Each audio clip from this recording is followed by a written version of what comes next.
సంపూర్ణ కార్తీక మహాపురాణము 20వ రోజు పారాయణము. నవమాధ్యాయము. పృథు చక్రవర్తి దేవర్షిని ఇలా అడగసాగాడు. తులసిని స్థాపించి ఆ మండపంలోనే ముందుగా విష్ణు పూజ చేయాలని సెలవిచ్చావు. పైగా తులసిని హరిప్రియ, విష్ణువల్లభ వంటి పేరులతో సంబోధించావు. శ్రీహరి అంతటి ప్రియకరమైన ఆ తులసి మహత్యాన్ని వినిపించు అని పృథు చక్రవర్తి అడిగాడు. నారదుడు తులసి మహత్యం గురించి చెప్పసాగాడు. శ్రద్ధగా వినండి. పూర్వమొకానొకసారి ఇంద్రుడు సమస్త దేవతాప్సర సమేతుడైన శివదర్శనార్థం కైలాసానికి వెళ్ళసాగాడు. ఆ సమయానికి శివుడు భేతాళ రూపి అయి ఉన్నాడు. భీత మహాదంస నేత్రాలతో మృత్య భయంకరంగా ఉన్న ఆ స్వరూపాన్ని శివునిగా గుర్తించలేక ఈశ్వరుడు ఎక్కడున్నాడు, ఏం చేస్తున్నాడు అంటూ ఆయననే ప్రశ్నించాడు. ఇంద్రుడు కాని ఆ పురుషోత్తముడు జవాబియ్యని కారణంగా నిన్ను శిక్షిస్తున్నాను, ఎవడు రక్షిస్తాడో చూస్తాను అంటూ తన వజ్రాయుధంతో అతని కంఠసీమపై కొట్టినాడు. ఆ దెబ్బకు ఆ భీకరాకారుడి కంఠం కమిలి నల్లదయింది. ఇంద్రుడి వజ్రాయుధం మాత్రం బూడిదైపోయింది. అంతటితో ఆ అభీషణమూర్తి నుండి వచ్చే తేజస్సు దేవేంద్రుణ్ణి కూడా దగ్నం చేసేలా ఉందని గ్రహించి దేవగురువైన బృహస్పతి ఆ భేతాళ స్వరూపం శివుడేనని గ్రహించి ఇంద్రుని చేత అతనికి మొక్కించి తానీ విధంగా శాంతి స్తోత్రం చదివాడు. బృహస్పతి కృత భేతాళ శాంతి స్తోత్రం. నమో దేవాదిదేవాయ త్రయంబకాయ కపర్దినే త్రిపురాజ్ఞాయ సర్వాయ సమేధాం కనిషూధినే విరూపాయాదిరూపాయ బ్రహ్మరూపాయ శంభవే యజ్ఞవిధ్వంసకర్తయే యజ్ఞానాం ఫలదాయినే కాలాంతకాలకాలాయ కాలభోగిధరాయ చ నమో బ్రహ్మ శిరోహంతే బ్రహ్మణ్యాయ నమో నమః.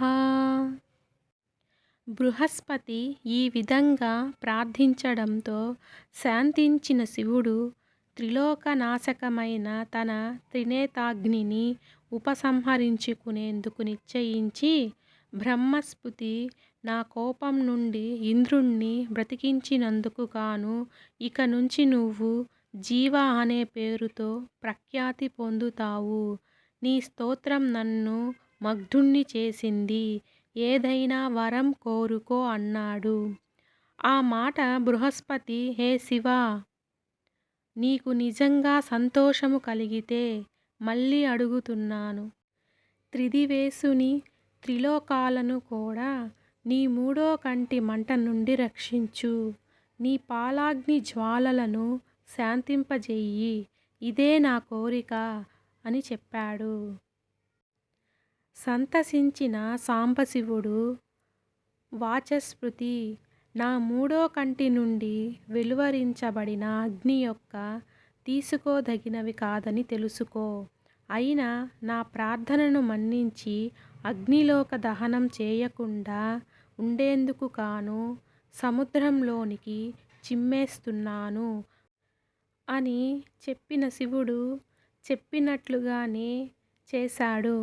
శివుడు ఆ అగ్ని గంగాసాగర సంగమాన బాలక రూపాన్ని ధరించింది. పుడుతూనే ఏడ్చింది. ఆ ఏడుపు ధ్వనికి స్వర్గాది సత్యలోక పర్వతం చెవుడుపోయింది. ఆ రోదన వినిన బ్రహ్మ పరుగు పరుగున సముద్రుడి వద్దకు వచ్చి ఆ అద్భుత శిశువు ఎవరి పుత్రుడని అడిగాడు. అందుకు సముద్రుడు బ్రహ్మకు నమస్కరించి గంగా సంగమంలో జన్మించాడు కనుక ఇతను నా కుమారుడే. దయచేసి దీనికి జ్ఞాతకర్మాది సంస్కారాలను చేయమని కోరాడు. ఆ మాటలు జరిగే లోపలే ఆ కుర్రాడు బ్రహ్మ గడ్డాన్ని పట్టుకొని ఊగులాడసాగాడు. వాడిని పట్టునుంచి తన గడ్డం వదిలించుకునేందుకు బ్రహ్మకు కళ్ళనీళ్ళు వచ్చే అంత పని అయ్యింది. అందువల్ల విధాత, ఓ సముద్రుడా, నా కళ్ళ నుండి రాలి చిందిన నీటిని ధరించిన కారణంగా వీడు జలంధరుడనే పేరు విఖ్యాతుడవుతాడు. సకల విద్యావేత్త, వీరుడు అయి శివునిచే తప్ప ఇతరులకు వధించరాదని వాడవుతాడు. శివుడు తప్ప ఎవరు అతన్ని చంపలేరని చెబుతాడు అని దీవించి పట్టాభిషికుణ్ణి చేశాడు. ఆ జలంధరుడు కాలానేమి కూతురైన బృందనిచ్చి పెళ్లి చేశారు. రూపవయో బలావిసుడైన జలంధరుడు బృందను భార్యగా స్వీకరించి దానవాచారుడైన శుక్రుని సహాయంతో సముద్రము నుండి భూమినాక్రమించి స్వర్గంలా పాలించసాగాడు. 9వ అధ్యాయం సంపూర్ణం. 10వ నారదుడు చెబుతున్నాడు. పూర్వం దేవోపహరమైన పాతాళాది లోకాలలో దాగిన దానవ బలమంతా ఇప్పుడు జలంధరుని ఆశ్రయమయ్యింది. నిశ్చయంగా సంచరించసాగింది. ఆ జలంధరుడొకనాడు శిరోవిహీనుడైన రాహుని చూసి వీడికి తల లేదేమిటి అని ప్రశ్నించిన మీదట శుక్రుడు జరిగిన క్షీరసాగర మథనం, అమృతపు పంపకం, ఆ సందర్భంగా విష్ణువతని తల తెగివేయడం ఇత్యాదిగాగల ఇతిహాసమంతా చెప్పాడు. అంతా విన్న సముద్రతనయుడైన జలంధరుడు మండిపడ్డాడు. తన తండ్రి అయిన సముద్రుణ్ణి మందించడం పట్ల చాలా మదనపడ్డాడు. గష్మరుడు అనేవాణ్ణి దేవతల దగ్గరకు రాయబారిగా పంపి వాడు ఇంద్రుడి వద్దకు వెళ్ళి, నేను రాక్షస ప్రభువైన జలంధరుని దూతను. ఆయన పంపిన శ్రీముఖాన్ని విను ఇంద్రా. జలముఖుడు పంపించిన సందేశాన్ని వింటూ నా తండ్రి అయిన సముద్రుని పర్వతంలో మదించి అపహరించిన రత్నాలన్నిటినీ వెంటనే నాకు అప్పగించు. అది విన్న అమరేంద్రుడు, ఓ రాక్షదూత, గతంలో నాకు భయపడిన లోకకంటకాలైన పర్వతాలన్నీ, నా శత్రువులైన రాక్షసుల్ని ఆ సముద్రపు తన గర్భంలో దాచుకున్నాడు. అందువల్లనే సముద్ర మథనం చేయాల్సి వచ్చింది. ఇప్పటి మీ రాజులాగానే గతంలో శంఖుడనే సముద్రనందనుడు కూడా అహంకారిగా ప్రవర్తించి నా తమ్ముడైన ఉపేంద్రుని చేత వధించబడ్డాడు. కాబట్టి సముద్ర మథన కారణాన్ని, దైవతగన తిరస్కృతికి లభించబోయే ఫలితాన్ని కూడా మీ నాయకుడికి విన్నపించుకో అని ఇంద్రుడు చెప్పగా గష్మరుడు జలంధరుని దగ్గరకు వెళ్ళి ఇంద్రుడు చెప్పిన మాటలను వినిపించాడు. మండిపడ్డ జలంధరుడు మరుక్షణమే స్వర్గంపై సమరం ప్రకటించాడు. శుంభ నిశుంభాది సైన్యాధిపతులతో సహా దేవతలపై దండెత్తాడు. ఉభయ సైన్యాల వారు ముసల పరిగణ, బాణ, గద ఆయుధాలతో పరస్పరం ప్రహరించుకున్నారు.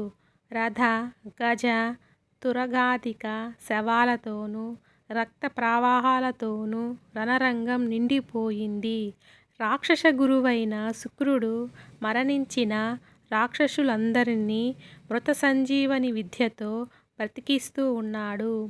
దేవగురువైన బృహస్పతి అచేతనాలైన దేవగణాలను ద్రోణగిరి మీది దివ్యౌషధాలతో చైతన్యవంతం చేయసాగాడు. ఇది గ్రహించిన శుక్రుడు జలంధ్రుడికి చెప్పి ఆ ద్రోణగిరిని సముద్రంలో పారవేయించాడు. సముద్రంలో వేయగానే ద్రోణ పర్వతం అదృశ్యమైపోయింది. అప్పుడు బృహస్పతి దేవతలను చూచి, ఓ దేవతల్లారా, ఈ జలంధరుడు ఈశ్వరాంశ సంభూతుడు కాబట్టి మనకు జయించే అవకాశం లేకుండా పోయింది. అందువల్ల ప్రస్తుతానికి ఎవరి దారిన వాళ్ళు పారిపోండి అని చెప్పాడు. అది వినగానే భయార్తులైన దేవతలందరూ కూడా యుద్ధరంగం నుండి పారిపోయి మేరుపర్వత గృహాంతరాలను ఆశ్రయించారు.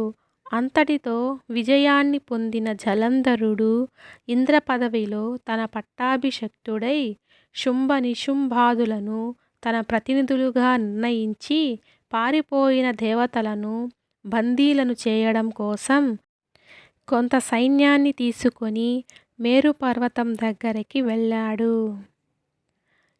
ఏవం శ్రీ స్కాందపురాణాంతర్గత కార్తీక మహత్యే 20వ రోజు కార్తీక మహాపురాణము సమాప్తము. ఓం నమః శివాయ. 20వ రోజు నిషిద్ధములు. నిషిద్ధములు పాలు తప్ప తక్కినవన్నీ, అంటే పాలు తప్ప కొరవయన్ని నిషిద్ధములు.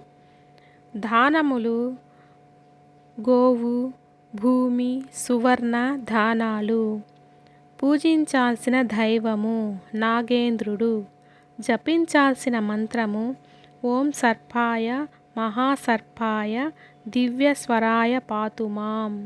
జపించాల్సిన మంత్రం మరొకసారి ఓం సర్పాయ మహాసర్పాయ దివ్యస్వరాయ పాతుహాం. ఫలితము గర్భదోష పరిహారం, సంతాన సిద్ధి. ఫలితము గర్భదోష పరిహారము, సంతాన సిద్ధి. 20వ రోజు పారాయణము సమాప్తము. ఓం నమః శివాయ. హర హర మహాదేవ శంభో శంకర.